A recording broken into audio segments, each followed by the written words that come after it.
Coba deh bayangin sejenak. Gimana kalau ada sistem ekonomi yang tujuannya bukan cuma profit, profit, dan profit, tapi dasarnya itu keadilan dan rasa saling percaya. Nah, inilah inti dari fikih muamalah. Dan di sini, kita nggak akan bahas ini sebagai setumpuk aturan yang kaku ya. Anggap aja ini sebuah blueprint atau cetak biru untuk sebuah ekonomi yang beda. Oke, ini dia peta perjalanan kita kali ini. Pertama, kita bakal kupas tuntas apa sih fikih muamalah itu, terus kita masuk ke fondasinya, yaitu soal kepemilikan dan kontrak atau akad. Dari situ kita lihat gimana transaksinya jalan di dunia nyata. Bedanya kemitraan sama utang tuh apa sih? Terus ada juga dimensi sosialnya, yang ini penting banget. Dan terakhir, gimana prinsip-prinsip kuno ini bisa tetap relevan di zaman modern. Udah siap? Yuk kita mulai. Oke, kita masuk ke bagian pertama. Apa itu fikih muamalah? Kita bedah dulu aturan mainnya. Nah, untuk benar-benar ngerti, coba kita mulai dengan pertanyaan besar ini. Gimana jadinya kalau seluruh sistem keuangan kita itu dibangun di atas fondasi yang beda? Bukan cuma soal untung, tapi soal keadilan, kepercayaan, dan komunitas. Pertanyaan ini nih yang jadi jantung dari semua pembahasan kita. Dan ini bukan cuma teori loh, ini adalah sistem yang beneran hidup dan jalan di seluruh dunia. Jadi, apa itu fikih muamalah? Gampangnya gini deh, anggap aja ini semacam buku panduan atau rule book buat semua interaksi ekonomi dan sosial antar manusia. Mau dagang, bikin kontrak, atau bangun bisnis. Nah, disinilah aturannya. Ini panduan praktis dalam Islam buat mastiin semuanya berjalan adil dan benar. Nah, lihat deh di sini, perbedaannya jelas banget. Ada yang namanya fikih ibadah, itu ngatur hubungan vertikal antara kita sama Tuhan. Contohnya ya sholat, puasa. Tapi yang jadi fokus kita sekarang, fikih muamalah. Ini soal hubungan horizontal antara kita dengan sesama manusia. Ya di pasar, di kantor, pokoknya di setiap transaksi yang kita lakuin. Oke, ini dia prinsip yang mungkin bikin kaget banyak orang. Kalau di ibadah kan aturannya spesifik ya, lakukan ini, jangan lakukan itu. Nah, di muamalah atau ekonomi Islam, logikanya dibalik. Asumsi dasarnya adalah semuanya boleh. Jadi inovasi, kreasi, kebebasan bikin kontrak itu justru jadi standarnya. Boleh-boleh aja selama nggak ada dalil atau bukti yang secara jelas melarang.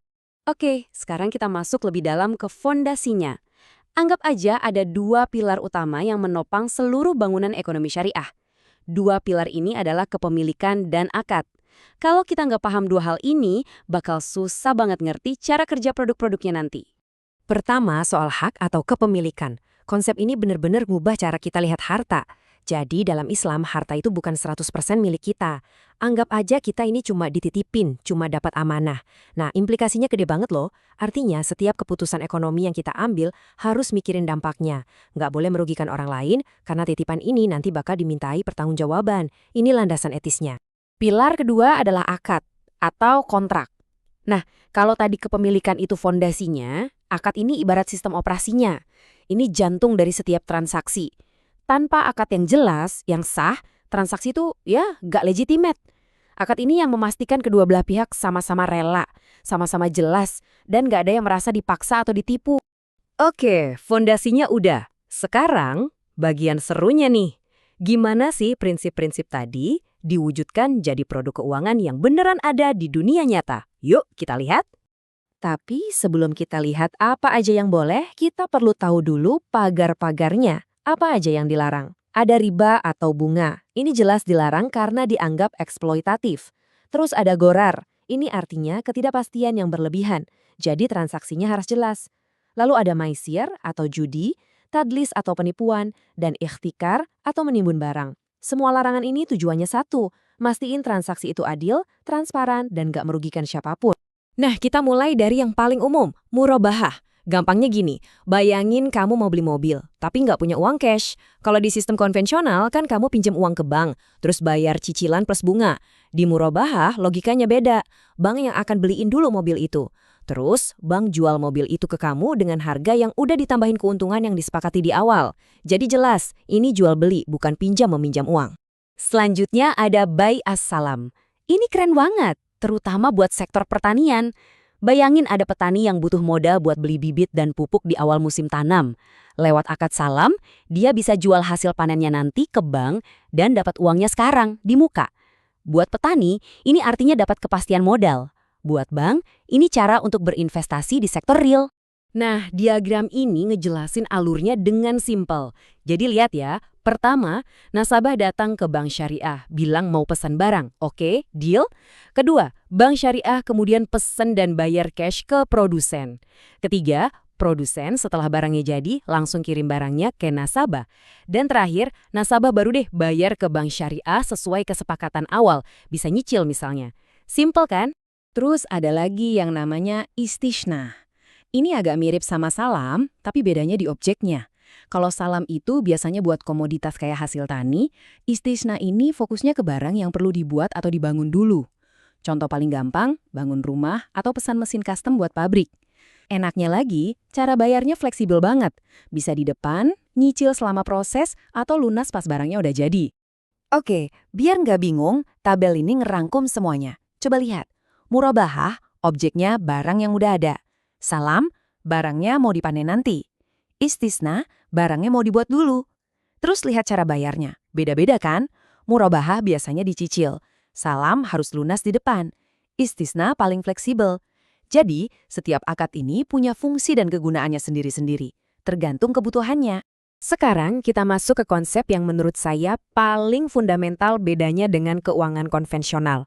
Kita nggak lagi ngomongin soal utang piutang, tapi soal kemitraan, partnership. Namanya musyarakah. Ini intinya risk sharing atau berbagi resiko.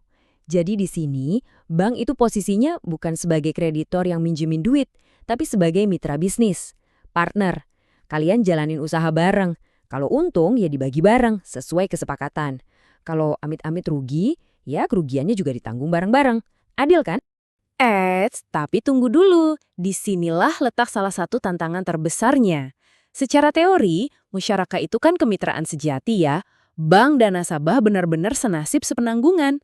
Tapi dalam prakteknya di perbankan syariah, kadang nggak sesimpel itu. Bank kan juga harus jagain uang nasabah penyimpan dana, jadi mereka sering nambahin jaminan atau agunan. Nah, ini yang bikin risikonya jadi lebih banyak bergeser ke nasabah dan jadi mirip-mirip pinjaman konvensional. Kesenjangan antara teori ideal dan praktek di lapangan inilah yang jadi perdebatan panas di industri keuangan syariah sampai sekarang. Oke, dari tadi kita ngomongin bisnis, profit, transaksi, tapi sistem ekonomi ini nggak berhenti di situ aja. Ada satu pilar lagi yang super penting yang seringkali jadi pembeda, yaitu dimensi sosialnya. Coba kita renungkan sejenak. Emangnya ekonomi itu cuma soal transaksi bisnis? Tentu enggak kan? Nah, pertanyaan ini yang membawa kita ke jiwanya fikih muamalah.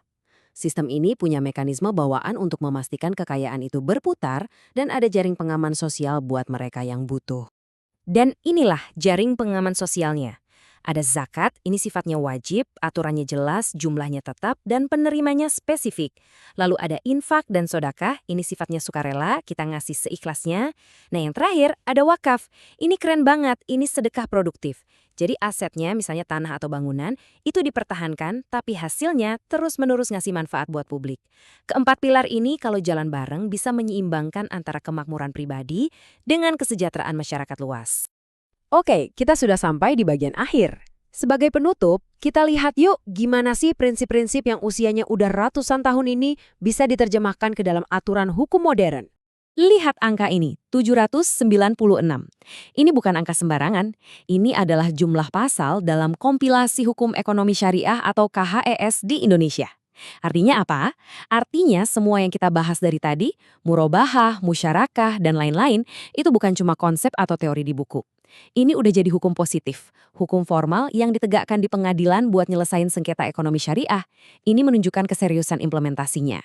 Nah, jadi kita kembali lagi ke pertanyaan besar di awal. Pelajaran apa sih yang bisa kita ambil terlepas dari apapun latar belakang kita dari sebuah cetak biru ekonomi yang dibangun bukan cuma di atas profit, tapi di atas prinsip kemitraan, keadilan, dan tanggung jawab bersama? Mungkin prinsip-prinsip transparansi, keadilan, dan kepedulian sosial ini bisa jadi cermin buat sistem ekonomi manapun di dunia.